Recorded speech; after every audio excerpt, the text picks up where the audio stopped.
Shiroli MIDC पोलिसांची मोठी कारवाई, माजी उपसरपंचासह 6 जण 1 वर्षासाठी हद्दपार।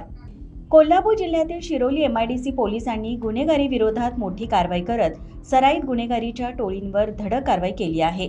या कारवाईत शिरोलीचे माजी उपसरपंच आणि विद्यमान ग्रामपंचायत सदस्यांसह 6 जणांना तब्बल 1 वर्षासाठी कोल्हापूर जिल्ह्यातून हद्दपार करण्यात आले आहे।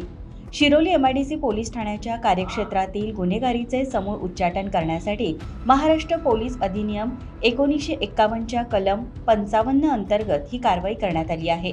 पोलीस अधीक्षक निलोत्पल यांच्या आदेशानुसार अपर पोलीस अधीक्षक अण्णासाहेब जाधव आणि उपविभागीय पोलीस अधिकारी आप्पासाहेब पवार यांच्या मार्गदर्शनाखाली सहाय्यक पोलीस निरीक्षक सुनील गायकवाड आणि त्यांच्या पथकाने ही कारवाई केली।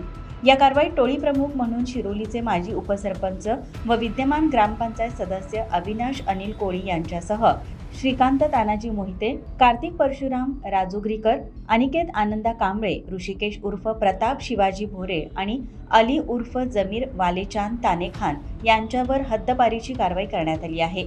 यापैकी अनिकेत कांबळे आणि ऋषिकेश भोरे हे सध्या न्यायालयीन कोठडीत असून अली उर्फ जमीर तानेखान हा फरार आहे। संबंधित आरोपी कारागृहातून बाहेर आल्यानंतर किंवा ताब्यात घेतल्यानंतर त्यांच्यावर हद्दपारीचा आदेश लागू करण्यात येणार आहे। शरीराविरुद्धचे गुन्हे, मालमत्तेविरुद्धचे गुन्हे तसेच बेकायदेशीर अग्निशस्त्रे आणि जीवघेणी हत्यारे बाळगून परिसरात दहशत निर्माण करणाऱ्या गुन्हेगारांवर ही कारवाई करण्यात आल्याचे पोलिसांनी स्पष्ट केले आहे। या धडक कारवाईमुळे शिरोली परिसरातील गुन्हेगारांमध्ये मोठा धाक निर्माण झाला असून नागरिकांकडून पोलिसांच्या या कारवाईचे स्वागत करण्यात येत आहे।